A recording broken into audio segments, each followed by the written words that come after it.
this computer.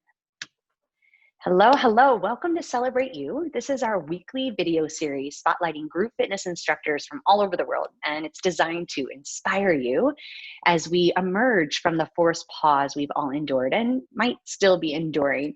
Really excited. This week we're chatting with Gina Lennon. She's a group fitness instructor from Murfreesboro. Welcome, Gina. Hi, thanks for having me. Of course, of course. So always start by saying, just give us your story. Tell us a little bit about yourself. Okay, so I am a group fitness instructor here in Murfreesboro, Tennessee. I've been certified for a couple of years now. I'm also a certified personal trainer through ACE as well.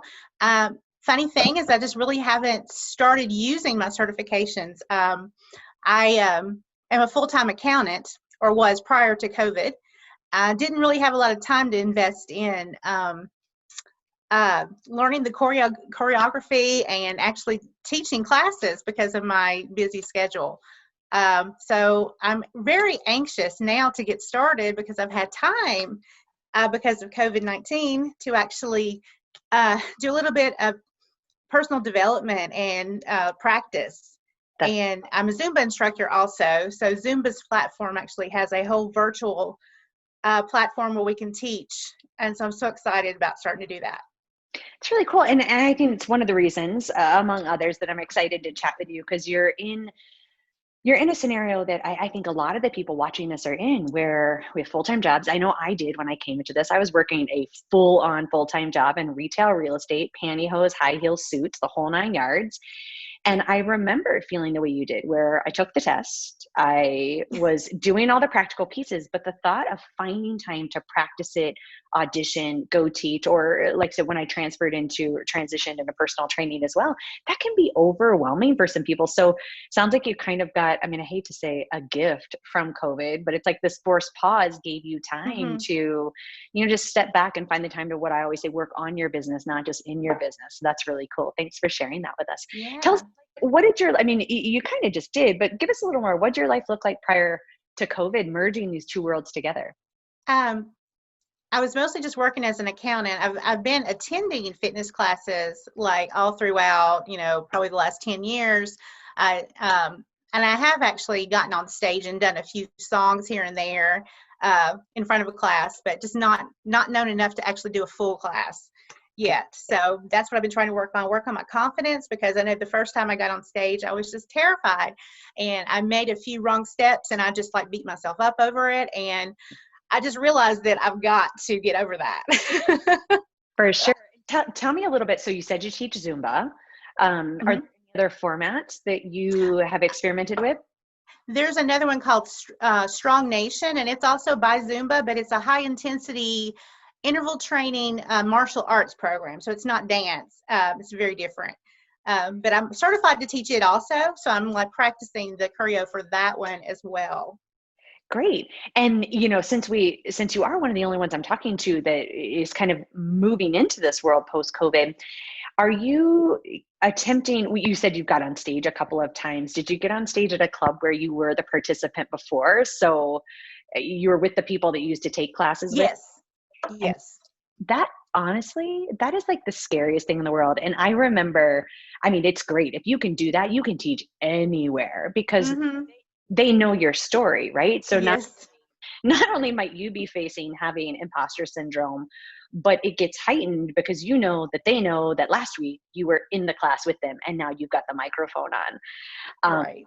And I remember back 25 years ago, I talk about Melissa Lane always on these interviews because she is my reason for being in this industry. But she told me, she's like, go screw up somewhere else and then come back here, give it a little space. And sometimes you just don't have that luxury, right? Depending on where you live and how many opportunities there are. So give us some, and I know this is totally throwing it at you because it was not one of the prep questions for this interview.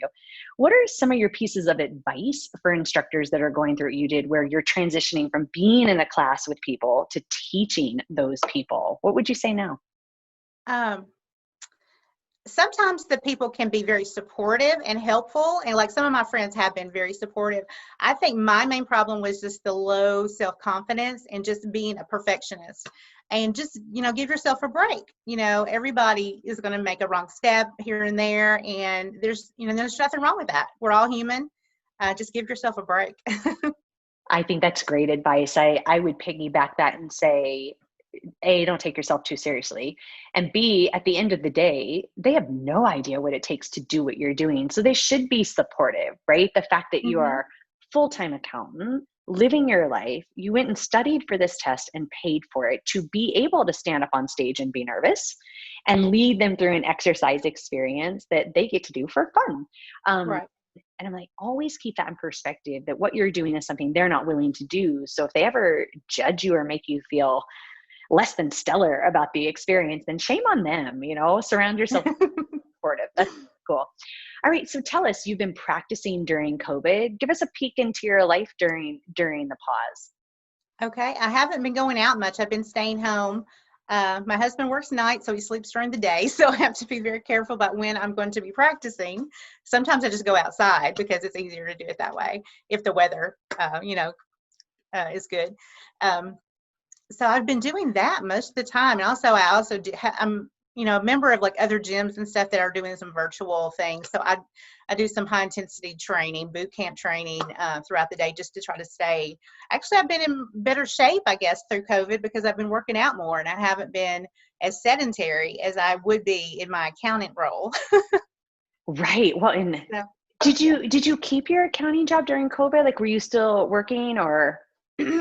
I did leave it right at the beginning of COVID because my parents are elderly and I needed to help with them a little bit, and just trying to like make sure that they're okay. And I needed to be available for them. Yeah. I think about like the time COVID hit, I would imagine for an accountant, this is usually your busy season. And all of a sudden you Hmm. got this, I mean, I hate to say reprieve because then there's a whole host of other things that you were having to deal with. But again, I come back to like, I just keep trying to find the gift in all of this, even though there's a lot of bad about it. Like, what was the gift in Hmm. it? And the gift of you having more time when normally you would have gotten really sedentary for 6 weeks and being Right. to get your feet underneath you and practice and do that diligently every day, because that's what it is, right? That repetitive muscle Hmm. memory of learning how to teach and feel confident. And so I can't imagine when you get to come back and you get to teach. So you're in Tennessee. Right.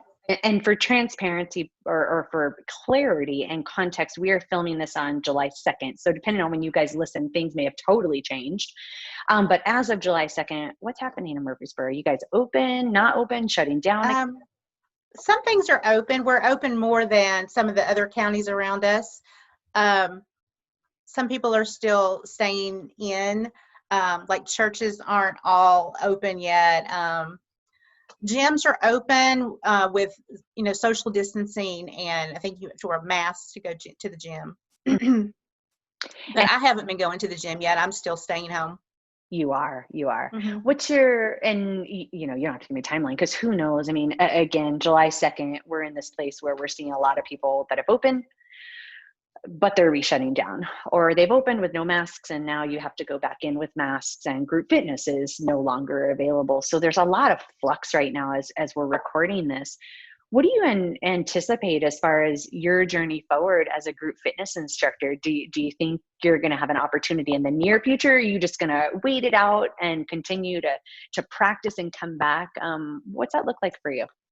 Um, I'm hoping to eventually, yeah, get out and be able to teach. I've had a couple interviews at gyms, but I haven't really gotten any offers yet. I am going to try to teach virtually though. The Zumba platform is actually, they have a way to do it from your home. You set up your own little studio and you just teach from your home. I'm going to try to do that and see how that works. Good. I've heard a lot of people have had a lot of good experience with it, so I'm going to give that a shot.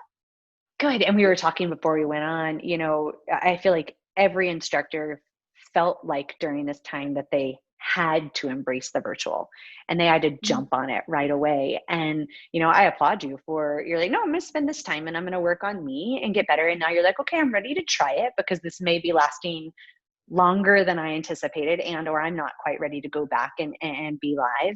And it sounds like Zumba has done some really great things to provide that platform for you Mhm. all to get people moving. So we always finish by saying, what's been your biggest learning or your takeaway or your aha during COVID? It can be about fitness, not about fitness. We don't care. What are your words of wisdom for other folks watching? Um, just don't be afraid to try new things. Don't be afraid to venture out and improve yourself. I think this time has just given me so much positivity in like, I've been like a shy person my whole life, and just getting in front of people is so hard for me, but I'm actually doing that now. So it's good. Good. I love it. Well, I so appreciate you sharing your very unique story with us. And I know of the 6,000 or so people that are on this group that will see this video, so many will resonate because it's hard to break into fitness sometimes. And Hmm. hear people's stories that and their journey through that, it's just really refreshing. So appreciate you taking the time to be with us today, Gina. You're welcome. Thank you for having me.